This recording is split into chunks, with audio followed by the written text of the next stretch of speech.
안녕하세요, 안녕하세요. 울산시대의 지킴이 뽀시기 이용식입니다. 반갑습니다. 네, 요즘 날씨도 따뜻하고 나들이 하기가 정말 좋은 계절입니다. 네, 보세요.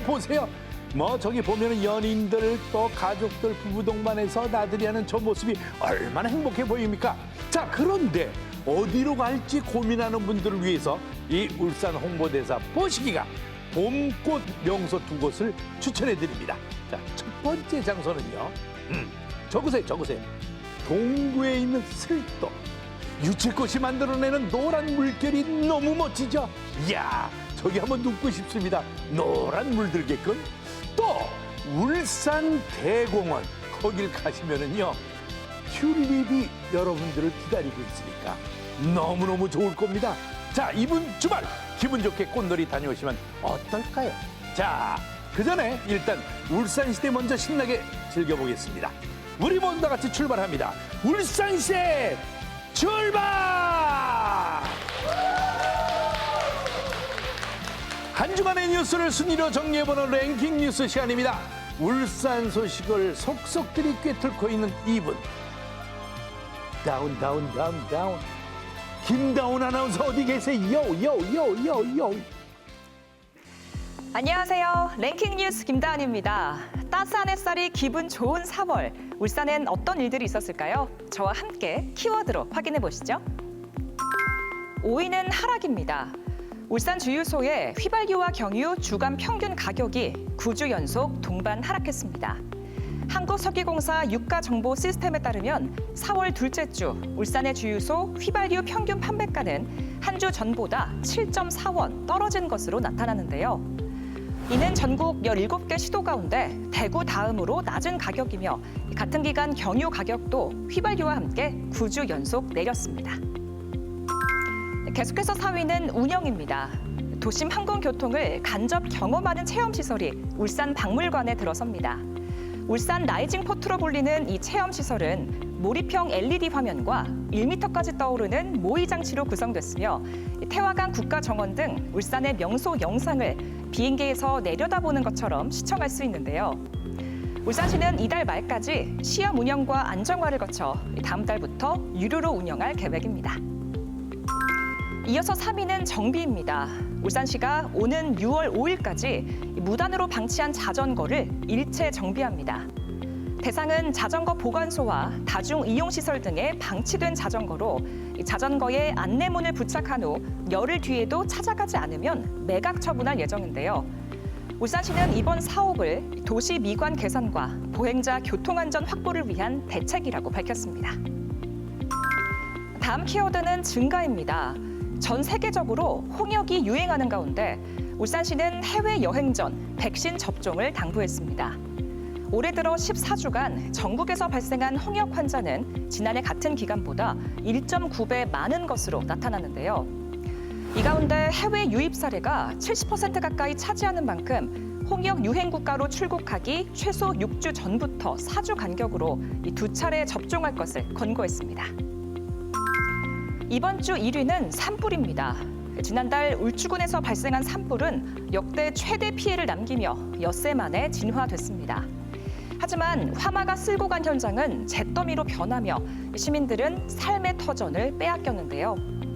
잠시 후 관계자를 만나 긴박했던 진화 현장 상황과 산불의 위험성에 대해 자세히 알아보겠습니다. 지금까지 랭킹 뉴스 김다은이었습니다.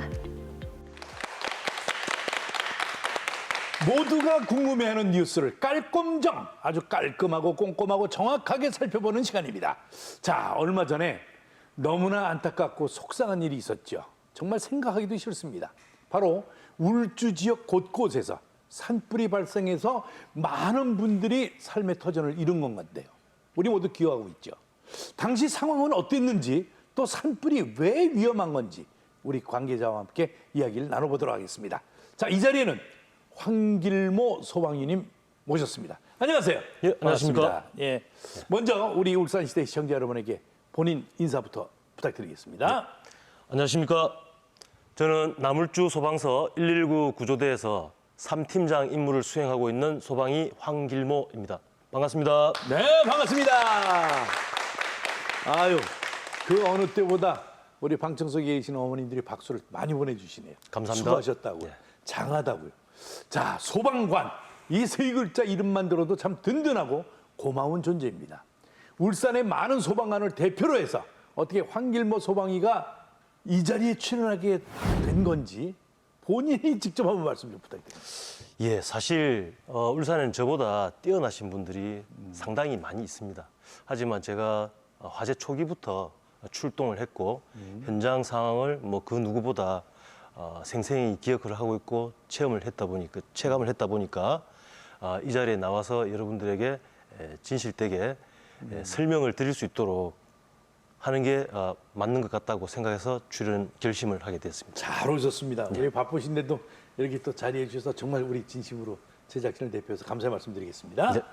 자, 그러니까 얼마 전에 발생했던 울주군 산불 진화를 직접 하셨단 말씀이에요, 그죠? 예, 맞습니다. 그때 상황을 좀 설명 좀 부탁드리겠습니다. 예, 저희가 최초 출동할 때는 차량에서 목격한 상황이지만 대운산 쪽에서 흰색 연기가 다량으로 기둥을 형성해서 올라오고 있었습니다. 예, 그래서 저희 대원들과 함께 차량 안에서 야, 이거 상당히 심각한 상황이다. 대처를 잘해야 되겠다. 생각을 하고 현장으로 접근을 했죠. 최초 발화 지점인 운하리 성지 쪽으로 접근을 했는데 현장 도착해 보니까 바람이 강하게 불고 있었고 그때요? 예. 저희도 지금 상상을 해보는 게 아니라 뉴스로 그 장면을 다 봤는데 바람 엄청나게 불었어요, 그죠? 아우 장난 아니었습니다. 장난 아니에요, 진짜. 예. 바람이 많이 불고 있어서 대운산 쪽으로 일부 진행이 되고 있었고 그다음에 오른쪽으로 보면은 부산 울산 고속도로가 지나가고 있었습니다. 고속도로 인근에도 화재가 있었고 이 민가 쪽으로 내려오는 거를 저희가 최대한 방어하기 위해서 노력을 했습니다. 그거를 방어를 하고 고속도로 쪽을 보니까 고속도로는 경찰과 고속도로 순찰대에서 차량 통행을 하고 있었던 상황입니다. 거기까지 저희가 진압을 하고 나니까 그 밑에 아래쪽 마을, 양달 마을 쪽으로도 벌써 이게 바람을 타고 비화가 됐던 상황이죠.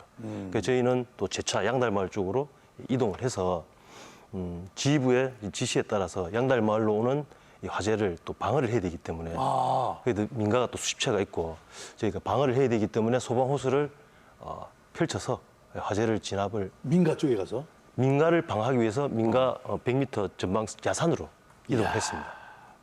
근데 저희가 뭐 장기간 동안 이렇게 하다 보니까 거기서 끝이 난 게 아니고 옆에 기지마을, 그다음에 신기마을, 태봉마을, 외강, 뭐 내강까지 쭉 이어져서 이제 화재가 연소 확대가 급격하게 이루어진 겁니다. 그때 소방이님이 그 민가에서 그거 야산이 그러니까 민가라면은 야산하고 붙었단 말이에요. 그렇습니다. 그러니까 민가 쪽에 불을 안 붙이기 위해서 화재가 못 들어오게 해서 그걸 방어를 한 거잖아요, 그죠? 예, 그렇습니다. 물을 뿌리면서. 예. 그때 민가 피해가 어땠습니까? 저희 나물주 지역에서는 네. 민가 피해가 한 건도 없었고요. 그 비슷한 시기에 일어났던 뭐 언양 쪽에서는 몇 채의 민가 피해가 있었던 걸로 얘기가 들었습니다. 그러니까 이 민가 다치지 않게 하려고 어떻게든지 예. 그걸 방어를 또 철저하게 하셨구나. 최선을 다했습니다. 산불 진화 과정에서 위기의 순간도 많았을 것 같은데 당시 가장 긴장되고 공포스러운 순간이 뭐 처음부터 끝까지 공포스럽죠. 가장 기억나는 그 공포의 시간 뭐가 있을까요? 저희 화재 상당히 무섭습니다. 저도 항상 출동할 때마다 긴장감을 가지고 출동을 하고 현장 대응을 하고 있는데 그날은 이제 양달마을 쪽에 화재 진압을 하고 있는 상황이었고요. 오후쯤이었습니다.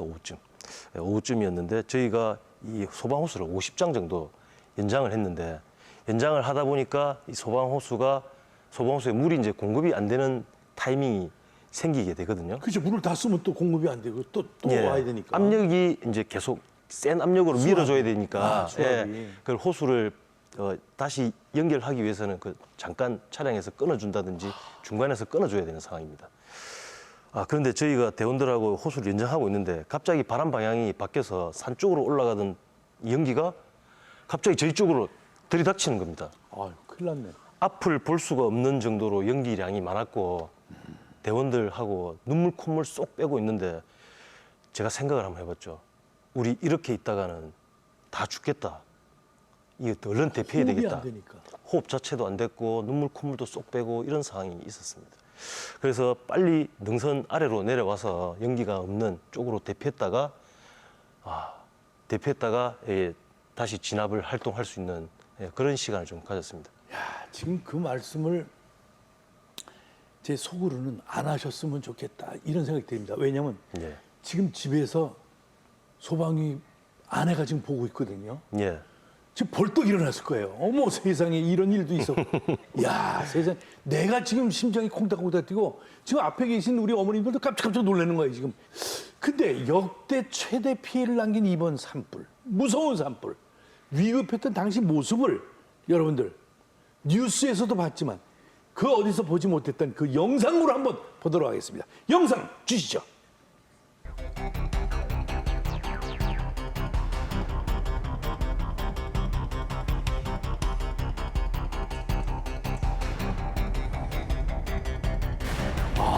엄청나네 지금. 어유.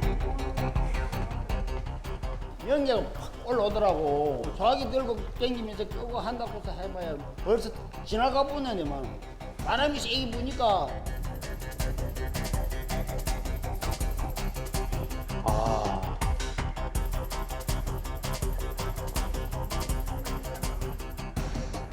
바로 여기까지 내려와놓으니까 불 탔다고 해가 막 울고 막 만시가 났지.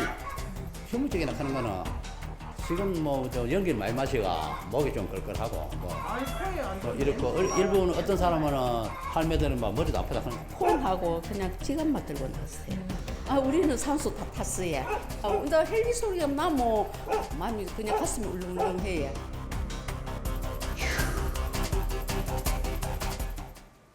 아 진짜 이 영상으로 화면으로 봐도 지금 제가 무서운데 현장에서는 얼마나 공포감을 느꼈을까요?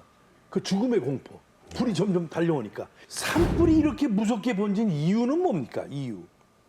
예, 이 울산 나물주 산불 같은 경우에는 네. 예, 뭐 여러 가지 요인들이 복합적으로 작용한 상황입니다.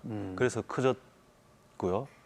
첫 번째로는 이게 이제 환경적 요인이 가장 큰 부분이 환경. 예, 차지를 하는데 그 당시에는 전국이 뭐 비가 내리지 않아 가지고 건조주의보가 내려진 상태고 예, 바람도 초속 10m 이상 부는 강풍이 부는 강풍주의보가 내려진 상태입니다. 산불 화재 현장 같은 경우 특히나 이 바람의 방향, 그다음에 풍속에 따라서 예측이 불가능합니다. 이게 산 위쪽으로 그다음에 옆쪽으로 계속 이렇게 불어서 화세가 확대가 돼서 진행이 빨라졌던 부분이 되겠습니다. 예, 항공자산인 이 헬기 같은 경우에 주간에는 담수를 해서 뭐 산불 진행 방향이라든지 그다음에 주부를 공략하는데 유용하게 사용이 되지만 야간 같은 경우는 헬기 운행이 되지 않습니다. 그렇지. 그래서 이때도 마찬가지 뭐 낮에도 저희 소방대원들이 계속 그 소방 호스를 끌고 다니면서 불을 진압을 하지만 야간 같은 경우에는 더 민가로 내려오지 못하도록 막는 데 더 주력을 해야 되는 부분입니다. 무거운 장비, 그다음에 이동성이 제한이 있는 장비들을 사용을 하다 보니까 힘든 부분도 많았습니다. 당시 잠도 제대로 못 주무셨다고 제가 얘기 들었습니다. 맞죠? 예, 맞습니다. 그런 장면도 봤어요. 예. 이 저희 지역 나물주 산불 같은 경우에는 7일간 이제 계속 이어졌는데 7일 동안. 7일 동안. 예. 저희 소방대원들은 처음부터 비상 체계에 돌입해서 밤낮 없이 교대로 화재를 진압을 했습니다. 예, 그러다 보니까 소방 호수를 계속 끌고 다니면서 진압을 한 부분, 그 다음에 잠을 자지 못해서 피로가 계속 누적이 됐던 부분, 이런 부분들이 저희한테 많이 힘든 상황이 되었던 거죠. 정말 생각만 해도 정말 고생들 많이 하셨어요.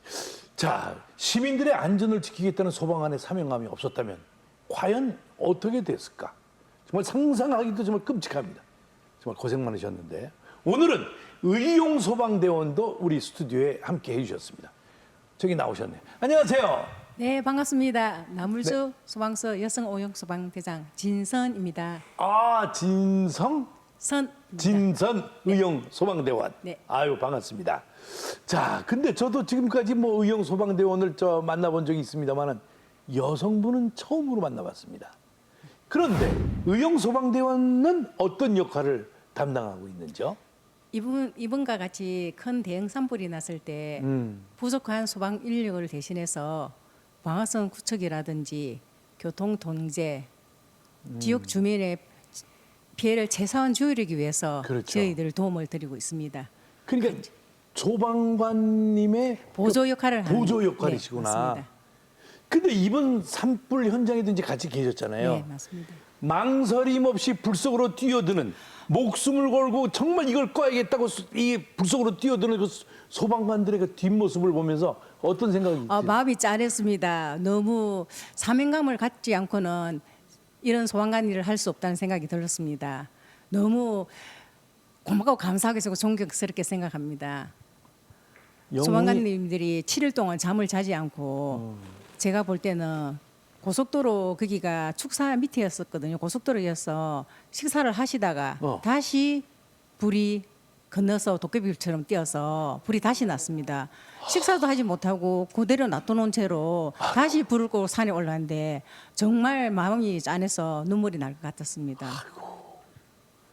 갑자기 내가 지금 또 네, 맞습니다. 가슴이 촉촉해지네. 아, 식사하다 말고 저기 불 다시 붙었다 그러고선 다 놓고선 뛰어서 그쪽으로 가. 아, 이거 진행을 할 때는 이게 좀 냉정해야 되는데. 자, 참 가까이서 지켜본 분의 이야기를 들으니까 소방관들이 얼마나 고생하는지 새삼 느끼게 됩니다. 실감이 갑니다. 화마가 지나간 자리가 원래 모습을 찾기까지는 정말 긴 시간이 걸리지 않습니까? 이번 화재를 통해서 산불이 정말 무섭구나.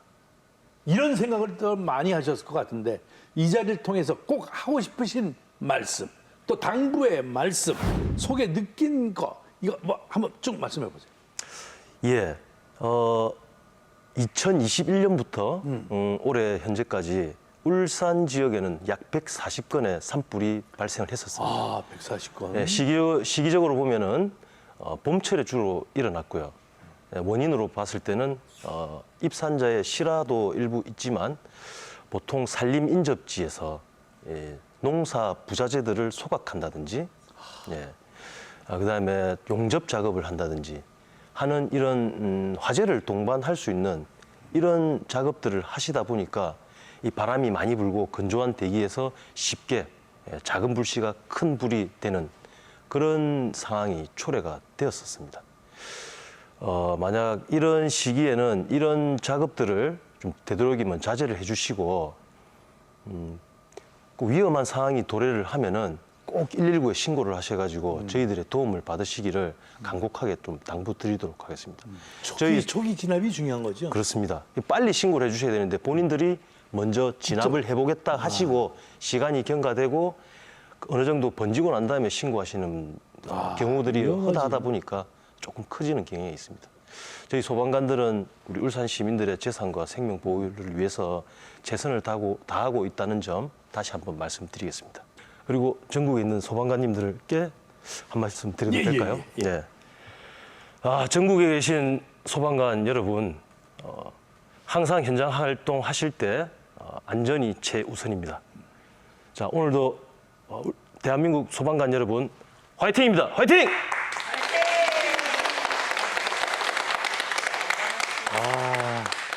정말 사고가 발생하면 누구보다 발빠르게 나서는 든든한 소방관 여러분을 우리 온 국민이 응원합니다. 소방관 여러분 사랑합니다. 온 국민이 사랑합니다. 박수!